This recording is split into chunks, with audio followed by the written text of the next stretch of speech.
Hi, Hello. I'm Julian. And I am Tom. We are Team Binge, and we are back. And we are here to talk about the Apple TV show called Silo. This show has released seasons 1 and 2, and they're coming back for a third very soon. And since Tom and I covered the first 2 seasons, we are morally obligated to cover the third, even though one of us doesn't want to. And so, what we thought would be nice is, in order to refresh our memories, because seasons of shows sometimes take 5 to 10 years between, there's a lot to remember. So we're going to do a little trivia recap to bring back our Silo knowledge and the way we split this up. You know the blowhorn again? Jimmy, please cut out the horn noise that Tom's making while I'm trying to do the intro. We divided the labor because that's how communists do it. I'm going to take season 1. Tom's going to take season 2. We're going to see if we can't jar the old memory with some trivia questions. So for those of you that have watched, we would encourage you to play along. And once again, we'll start with season 1 and then roll into season 2. And so if you haven't watched either of those seasons, I don't know if this is the best way to find out about this show. Maybe a YouTube recap is better, but this is the best and only way we know how to recap a show that we watched a long time ago. Tom, your thoughts? No, man. I mean, so I have not done any research on season 1 because you're going to be asking me season 1 trivia questions. So I've watched a lengthy recap video on season 2, and I'm excited to chat through it. And I think the idea of recapping it via trivia is always fun. I think this is going to go very poorly. And so Tom and I formed our own questions. And what I think was important as I was forming mine for season 1 for you, Tom, and I have also done no research on season 2, was that the questions are ones that add to like discussion. And so we can kind of work through what we remember about the show as we talk through these questions. Because if they were simply like yes or no questions, that wouldn't be very helpful. So all of mine are real thinkers. Most of them are bonus questions and multi-part. And some are crosswords, so you're just going to have to do it all in your head, Tom. But let's dive into it. Are you ready to talk through season 1? I'm ready, buddy. I'm excited for what you cooked up. All right, so season 1 of Silo. This was all about the basics. We got to bring it back to 10 years ago when we watched that season. And so, Tom, I'm going to start you off with some easy ones. And once again, these questions are going to really dive into the discussion of this TV show, Silo. So my first question for you, Tom, is all these people live in a silo. How many levels are there to this silo? Ooh, that's a good question. I think it's like, I know it's greater than 100. Okay. I'm going to say 145. Oh, you're so close. You're one off. It's 144. Oh man, I figured I was thinking 143 for some reason, and then I'm like, oh, it's got to be maybe more of an even-ish number. Even though I know 45 is not an even number, but yeah, good for me. I was close. All right, let's talk about the number 144. Tom, do you have any thoughts on the number 144? It's like a square root of something. Can't you take something and times it by some other stuff? No. Let's not discuss the number 144 because it's unhelpful. Anyways, let's move on to question number 2. I don't know why it's important. I do think it's important a little bit because in terms of the timing for how long people have been in the silo, I think the levels also kind of relate to that because I think we've been in the silo for like 140 years. So that's why I thought maybe the levels were important. I also might already be wrong with that. That wasn't a question I was going to ask you. Let's go to question number 2. Explained in the first 2 episodes of season 1, Tom, what is the main driver for our main character, Juliet Nichols, becoming the sheriff? What are the main events that lead to her becoming sheriff? And mainly I want to know who held the office before her and what happened to him. Oh, I am blanking on the man's name, but he was an incredible actor. But he was the previous sheriff whose wife found out about some of the discoveries of said silo.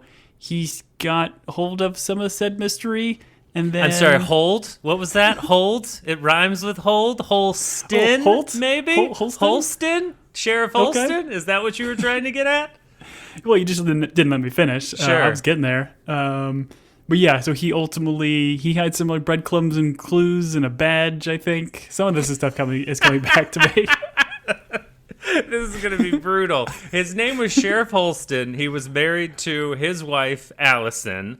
They were attempting to have a child. What we find out is that she, because of the rules and trickery of the silo, is not able to have a kid. She realizes this is all one big, I don't know, hoax. Something's not what it seems. She volunteers to go out to clean. And also a couple years later, Holston, believing that his wife may or may not be dead and whether or not the outside is really uninhabitable, he also goes out to clean.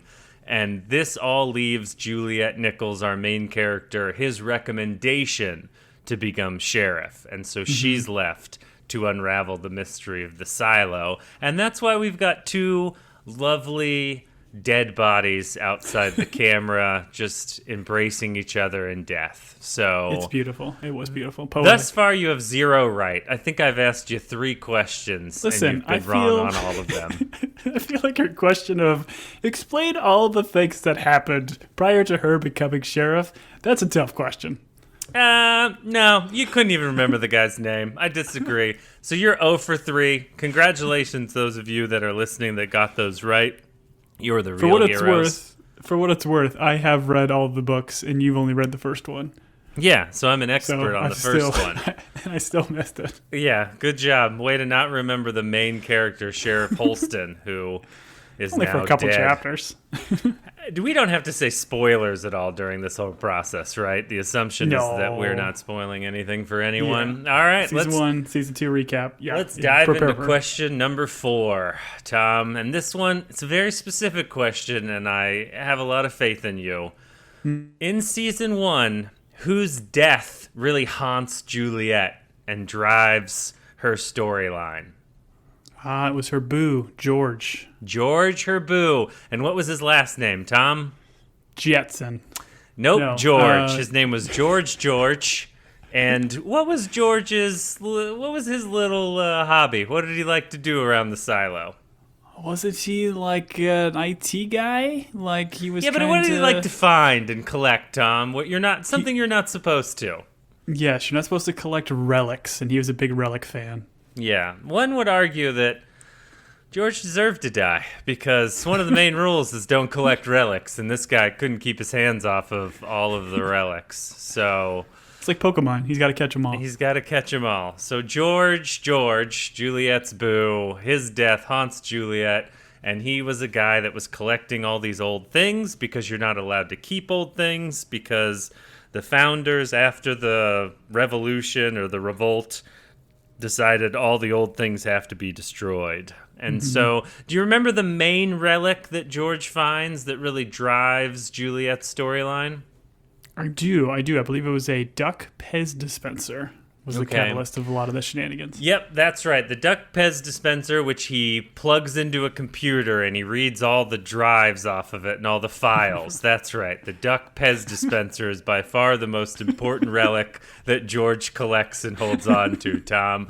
At this point, you've got 2 right. Good job. Could it have been a hard drive as well, maybe? Oh, yes! All right. Way to get the bonus answer. Yes, it is definitely a hard drive that also is very important. One would argue almost more important than the Pez dispenser, but it is what it is. I think we all carry different things that are important to us. You want to find out the history of something, so you just want a piece of or toy that feeds out candy through its throat. I never really understood Pez dispensers. They seem like so much work because you buy them, and I think they came preloaded with 1 stack of Pez. Pez is not a large candy, so you're going to go through a roll of Pez as a kid in about 30 seconds, and then you have to reload the Pez like it's a handgun? Like, what's going on here? Pez dispensers, boo on them. I'm glad they went out of business. Honestly, if I found one, I'd burn it like a relic in the silo, you know? Brilliant. I feel like the Pez dispenser is like the first bit's just a little bit of candy, and then you can replace it with your own pills. Oh, that's fair. Yeah. At this age, it's just ibuprofen packed in there. Yeah, Your exactly. kid's got a headache. You're like, open your hand. Here you go. Duck's going to feed you some ibuprofen. There you go. They're like, is this kid's aspirin? You're like, nope, it's adult ibuprofen. Have 3. I'm a good dad. All right. Let me ask you something while we're on the topic of one Pez dispenser. After his death, he leaves Juliet, and by he, I mean George, leaves Juliet a note. And he says, go to where you first saw this, meaning the Duck Pez dispenser, the second of the most important relics that George happens to find and collect. Where is he trying to get Juliet to go back and explore? Ooh, I believe this is like the down, deep, like in the little kind of chill area I hate you so he had much. The below down, the drills. down deep. Tom, I re-listened to our season 1 podcast, and I was furious then about the lingo of this show. I'm furious now about the lingo of this show. Grown men shouldn't be like, oh, you mean in the down, deep, where everything is really... I hate it. I'm going to be upset every time you say it. Man, I really wish I had a Pez filled with Vicodin right now. I'm sorry. I was so mad. Your answer, I believe, was correct. It was in the down deep. Now, there's something in the down deep that she finds, and that at one point, she takes Holston down there, obviously prior to him dying, and they look at a piece of, we'll say, equipment. Do you remember what's down there, Tom? I believe it was the drill, right? That ultimately Doug said silo, and the drill is just kind of, there's no way to get it out, so they just left it there. Which is insane. So the assumption is that there is a drill at the bottom of each silo, which is just crazy to think they wasted that equipment. It feels like you could have dug the hole, pulled the drill out, and then dropped the silo in, I guess. I don't know how silos are built. I'm assuming they're like prefabricated somewhere else, rolled to their final location, and then tipped up and dropped in, right? Is that not how it works? I don't know. I mean, maybe. We know we're going to have some potential flashbacks in the season 3 via the trailer, so maybe we'll find out how. I don't know. Are silos shot from the moon like a bullet at Earth, and then they go into the ground based on velocity? Ooh. But then you'd have to drill the hole prior to. The aim would have to be so good you fired it from space that it hit the pre-dug hole. I don't know. That's You sound like a Bond villain. Well, that's kind of my default. Honestly, every time I watch a Bond movie, I'm just like, man, this guy had some stuff right. Why wouldn't we control the news so everyone's done and I live in a stealth boat, you know? All right.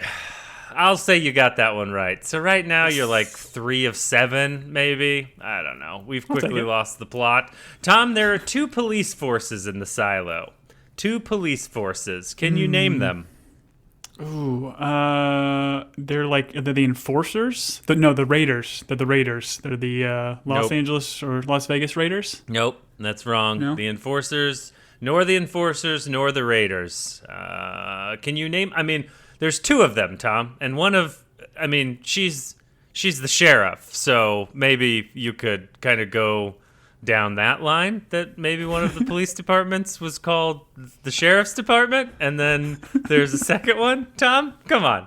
What was in season 2 that you don't know this answer? What is happening here? I don't know. I feel like you're taking me on some rabbit holes that I'm not expecting to go down. Like, what? So, okay, yes, obviously you have a sheriff's department that has different deputies across different levels. They all have badges, and they're all like the frumpy ones. They're like, oh, we like the locals. They're like the local helpful. And then there's the big bad, which of course the Raiders are a part of, and they're called Judicial. Do you remember Judicial? Sorry. I feel like since I just did season 2, like Judicial and IT kind of blends into one once you get kind of later in the season. So I completely forgot that there was an actual judicial department. So fair enough. Okay, so we have the judicial and the sheriff's department, and those things come into play in season 1 because Juliet becomes the head of the sheriff's department, but ultimately butts head with judicial, which is more of the, hey, we enforce the deep, dark secrets, and we're more of the violent ones, where the sheriff are like, hey, make sure you throw your apple cores in the ground. They don't the sheriffs don't get guns. They get like Pez dispensers. So they're like, here, have some candy, kids. Before becoming the sheriff, Juliet had a job, a very important job. In fact, she claims at one point that she has the most important job in all of the silos. Singular, not plural. Otherwise, we would have revealed some things. What was Juliet's job, Tom? I don't remember the exact title, but she was definitely is just an engineer down in the downtown Teep of mechanical. She was part of mechanical, that's correct. And what piece of equipment did she spend most of her time servicing and worrying about? And it's the most important piece of equipment in all of the silo. The engine. The could.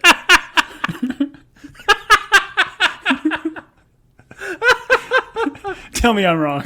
I would love for you to be right, but the answer is the generator, Tom. The generator. Don't close. you remember the generator's like wobbly and they need to shut it down so the whole spinny place thing. goes dark, and she's like using a grinder on a fin, and she's like, "Oh, this'll fix it." Anyways, it was all She's very MacGyver. laughable, but she was rad and mechanical's rad. And yeah, so she was part of mechanical and she ran the generator. And this is important because the people at the bottom of the silo are the ones that keep all of the like day-to-day things running. And the people up the tippy top are the ones that like, I don't know. I can't believe I just said tippy top. I'm so mad. The ones at the top are, I don't know, judicial, IT. They're like computer nerds, whereas the real cool ones are down below. You know. You can have social classes via how high up you are in the silo. Right, exactly. And so, all right. When Juliet takes over as the sheriff, Tom, an important character kind of makes his way into the story and becomes her essentially like deputy / ally, although we don't really know at first what side he's on, but over time he definitely seems to be on her side. What is her deputy's name, and what is his special power? Is this Hank? Was Hank the deputy? No, Sheriff? Hank was a type of deputy. He worked way down at the bottom, and he had, long Jesus hair. But that's not who I'm talking about. This guy used to be boys with Sims, and then took over this job and becomes Juliet's helper. Oh, this is the dude from Armageddon, right? Nope, that was Marnes. And he's dead, Tom. Marnes is dead. And you're talking about the one great actor in this whole show, Will Patton, who is the best. And we love him, and he's from Outer Range, another TV show Tom and I potted about. Tom, the name I'm looking for is, can I say it, or do you have an actual guess? Because all your other guesses at this point have been jokes, because there's no way you thought they were right. No, I would just like to say how much I appreciate this recap, because I didn't remember any of this. And I am none of these answers are joking answers. I legitimately do not remember any of this. So this is great. I love it. Hank is her helper, but he's like the deputy in the down deep once again. He's got the long hair. The gentleman I was looking for is Billings, our good friend Billings. Do you remember Billings? I did. Now I literally did not think of that character at all doing any of this research or two, because I don't think in season 2 he does much of anything with a lot of the other characters. He gets sidelined quite a bit, but I absolutely adore that dude in season 1. Yeah, no, he's great. He is the one that used to work with Sims and Judicial. They actually wanted him to take Juliet's job as the sheriff.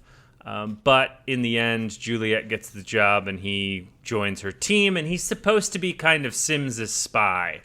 But quickly, he's very loyal to the Pact, and the Pact is the Silo's Bible that everyone follows.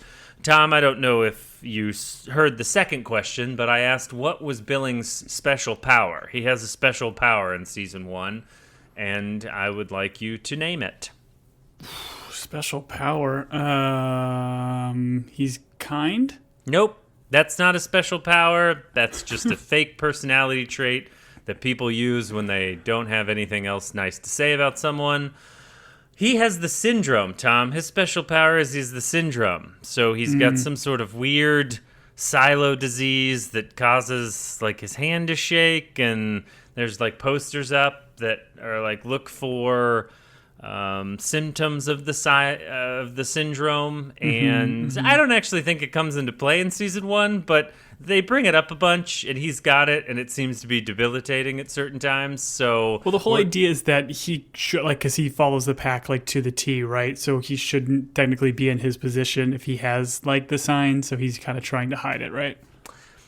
Sure, that wasn't one of my trivia questions, so I can't answer it, but that sounds about right. Sure, but he has the syndrome. The syndrome exists. When we were watching this season, our conjecture was that essentially syndrome was just, hey, humans aren't supposed to live like mole creatures, so you eventually get some weird shakes and jump off a ledge, but that's not exactly what's happening with Billings, but he is trying to hide it. He does have a newborn, him and his wife, and he is afraid that this is passed down. But apparently it is not. You get it from, I don't know, sneezing on one another, I believe. So.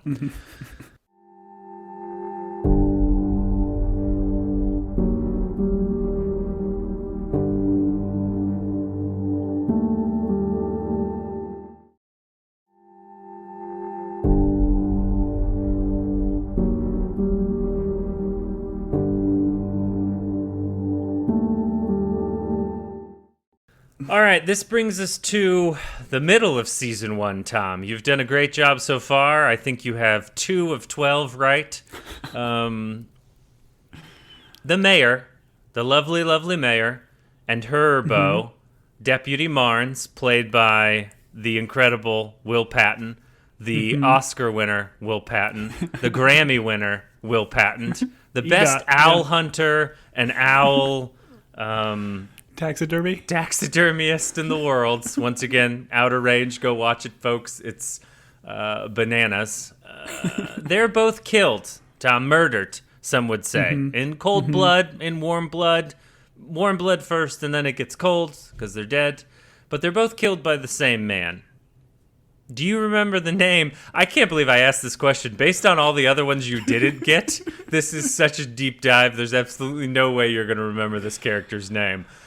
So I will just say they're killed by the same man, and this man seems to be working for Sims. Like there's like an enforcer of Sims, right? That like poisoned the water hole.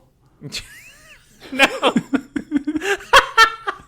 poisoned the water hole. Someone saw Toy Story 5 water recently.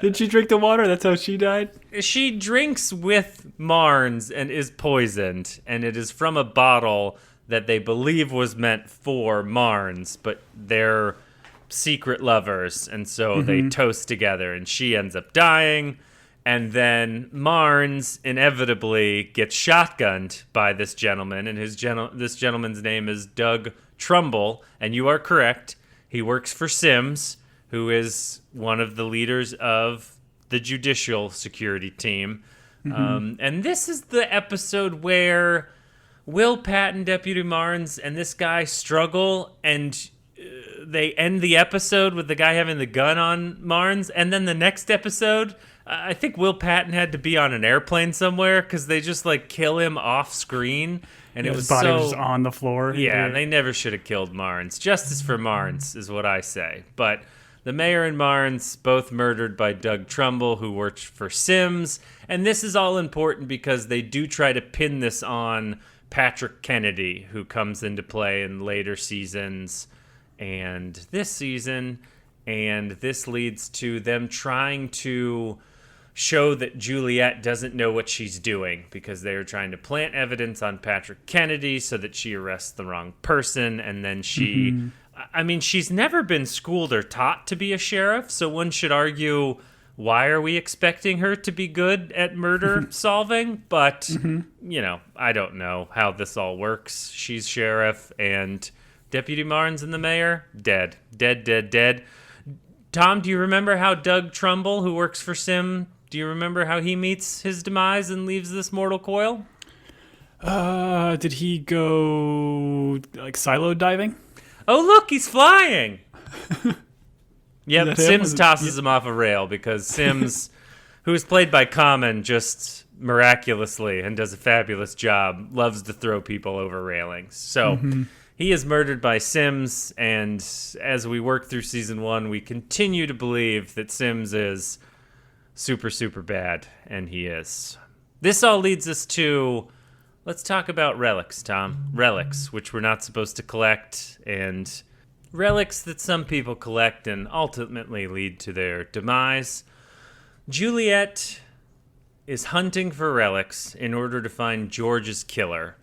She ends up meeting George's ex, a woman by the name of Regina, who ultimately lets her know, like, hey, he really wasn't that into you. He's always loved me, and he was just using you. But ultimately, Regina gives Juliet another relic, an important relic in Billing's storyline. And I'm going to let you know that this relic is made of paper. Tom, do you remember what relic it was that Juliet is given from Regina? I know at a certain point she gets like, and maybe this is too soon, but she gets like an almanac or something like that of Georgia. Is that what she gets here?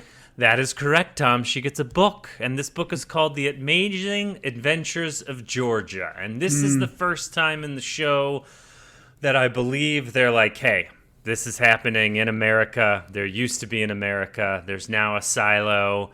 Is the silo better than current day America? Maybe. We'll let you decide, audience. But do you remember Georgia? We do. Here's a picture book. And in this moment, it is also revealed as Juliet flips through the books and she's like, oh, I didn't know Georgia had peaches. We find out that people are watching, and people are watching everyone in every silo room from the mirrors, and that there is a central location where they're watching everyone in the silo. We're all being watched. And this shot in this show felt like it was taken from every other show when a secret watcher is revealed. Yeah, you got the picture of everybody sitting at their desks with like 100 screens that they're staring at. Yep, that's exactly right. Just like you and I do all day, every day. So we find out there are watchers, and there is a place that used to be called Georgia that had peaches, and I think there's like dolphins and like, I don't know, sand dunes. I don't know what Georgia's known for, but this picture... Definitely they're dolphins. Yeah, land dolphins. Sand dune dolphins, I think they call them. All right. Speaking of sand dune dolphins, Tom, I would like to talk about a phrase that shows up in like one episode and is never really chased down or brought up again. And I am remembering that I had a couple of questions about this show as we worked through it in season 1, but I'm going to hold that all in. Tom, do you remember who the Flame Keepers are? And this is very important because, once again, it was important for one episode. Who are the Flame Keepers? What's their job, like in general? I mean, to keep the flame. It's right there in the name. That is very correct. Good job. This was some sort of like throwback to like a secret society or something, right? Like one of the members was a part of, but yeah, it did seem to kind of come and go. This is a secret society of people that save relics and pass them on, and they're trying to keep the memory of the outside world alive. And the show kind of clumsily is like, oh, your mom might have been one, wasn't an official member, didn't earn her badge, but was like working towards it, that sort of thing. My follow-up bonus question is, did it turn out that the Flame Keepers were important? No. That is correct, Tom. And that answer gets you 10 points. So you are now even at, I don't know, 18 of 18. Congratulations. This leads us to episode 8. And this one was called Hannah.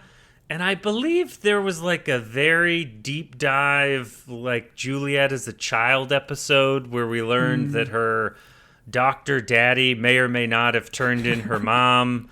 And like her mom was hoarding relics, and then she ended up dying, and Juliet had a little brother that died, and all of this led to her joining Mechanical because that's where she found solace. thank you for the Childhood Trauma Show, episode 8, if anyone wants to go relive it.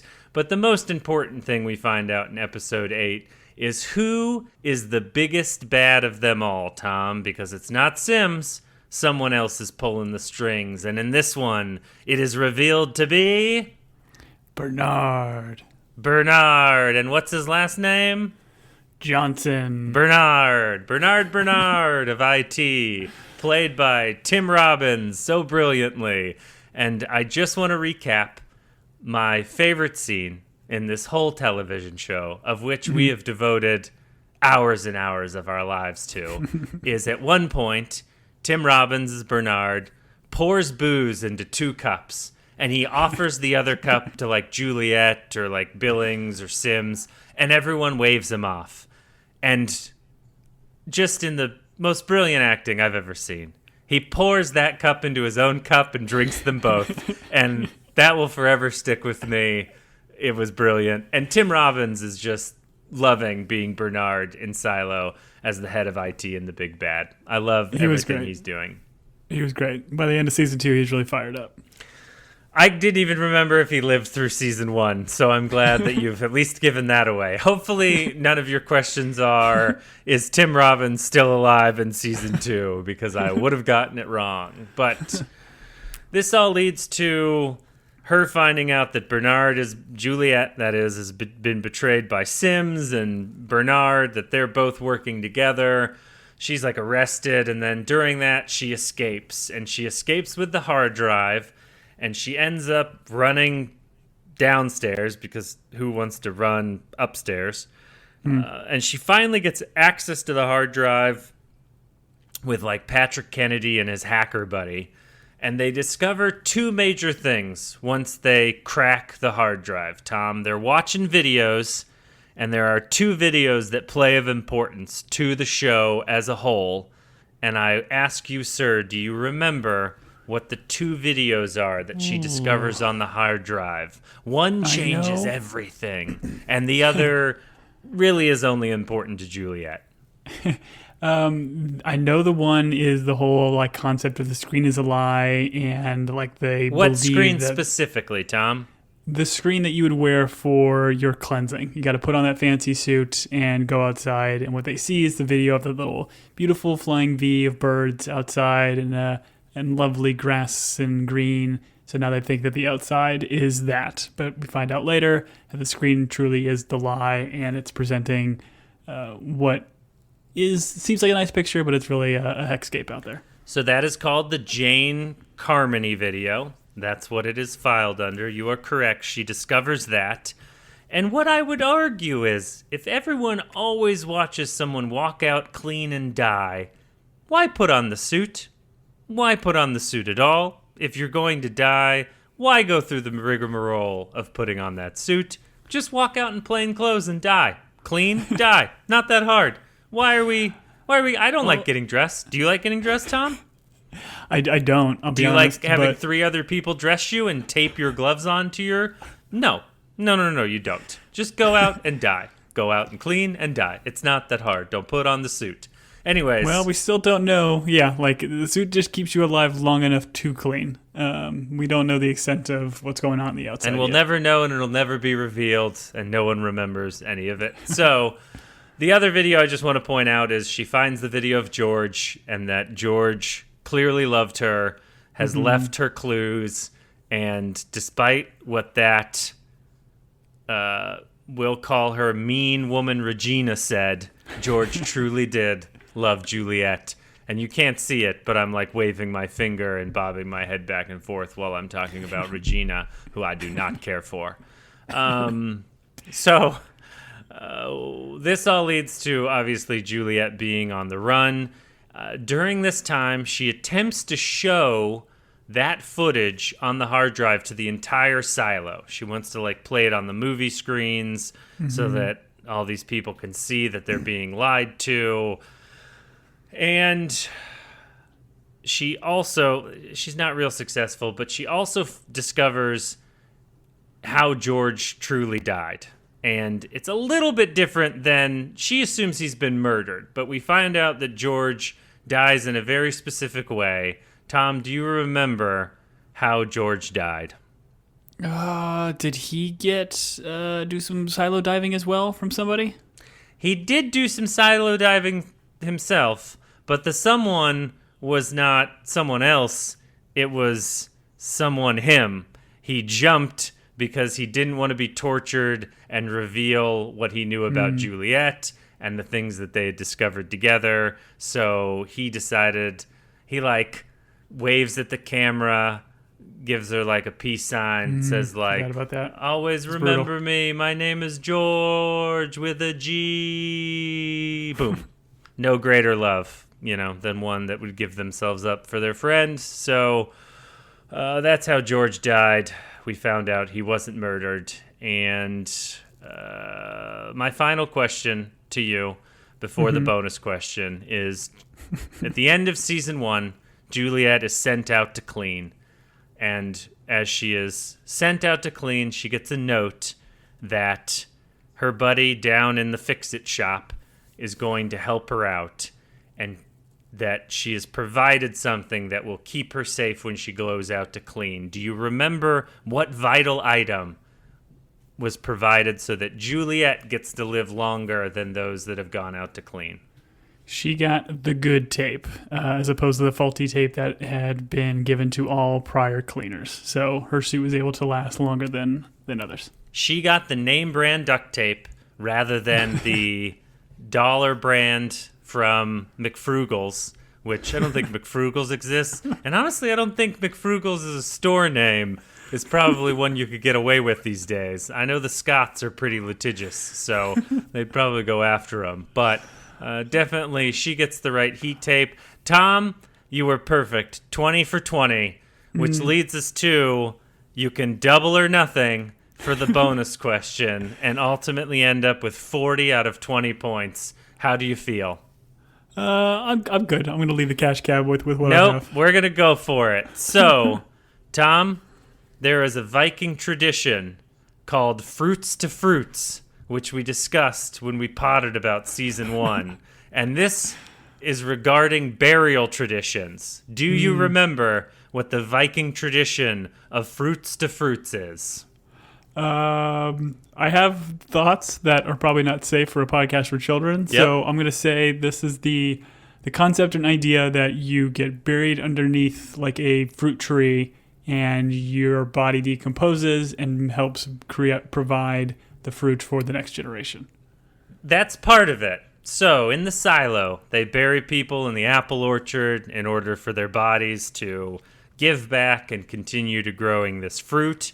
But we're always a little bit paranoid that we bury someone alive. So, in order to make sure that a dead person is dead, they all pick fruit and they throw the fruit at the body's groin. And if the person that is laying there that may or may not be dead reacts to being hit in the fruits, then they're not dead and they don't get buried. But if they get a fruit to the fruit and they don't react, then they're dead and they get buried. And that is a Viking tradition that you and I talked about for season 1, because as they bury people in the silo, everyone takes a bite of an apple and throws it at the dead body in the grave. It's a really weird tradition. It is weird, but yeah, that does sound like something we would come up with, and I think it should be a thing. Yep. And so season 1 ends with Juliet going out to clean, and I think she actually does clean and then she walks over the hill, right? And that leads us to season 2.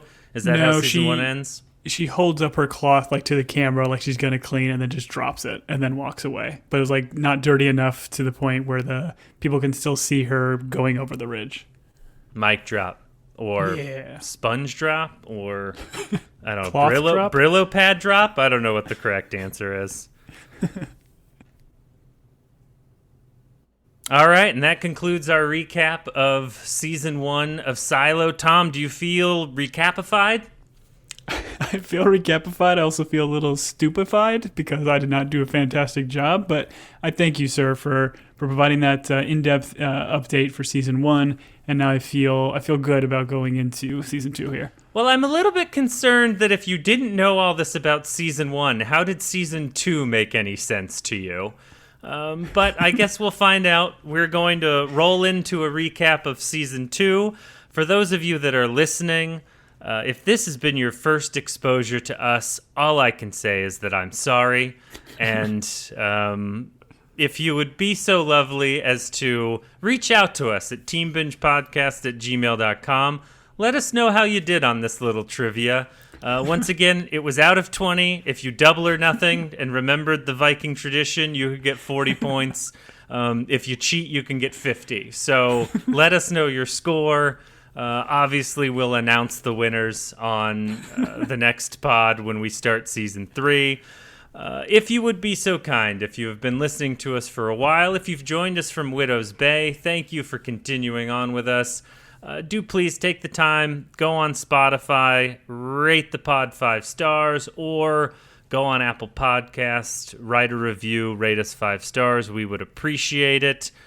Tom, please handle the socials. Yes, and follow us on the socials at Team Binge or at Team Binge Podcast. Again, we're rearing up for season 3. Very, very excited about it. So if you enjoyed this season 1 recap, we'll be releasing the season 2 recap of my trivia to Julian here very shortly. I will not miss a single question. This I promise you. For Team Binge, I have been Julian. And I have been Tom. Till season 2, everybody.